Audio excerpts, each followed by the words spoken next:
datang dengan niat tulus untuk berbagi kebahagiaan dan belajar dari kebersamaan ini. Berterima kasih kepada teman-teman.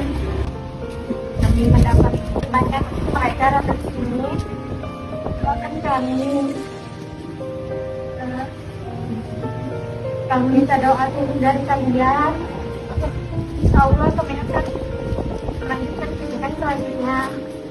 Ada juga saya ingin membagi pengalaman.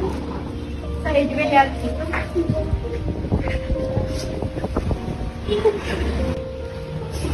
Yang Indra, Allah itu baik sama kita semua. Mungkin di sini kalian melihat saya lebih beruntung, tapi kalian juga lebih beruntung. Kalian adalah orang-orang pilihan. Allah sayang sama kalian. Jangan lupa bahwa Allah itu penolong segalanya. Dimanapun kita berada, kalau kita takut, merasa kekurangan atau apapun, ada Allah yang sama kita. Jangan tinggalkan sholat, terus menghafal Al-Qurannya dikuatkan di murojaah. Aku yakin adik-adik di sini, teman-teman di sini, sukses semuanya, bisa mengangkat derajat orang tuanya.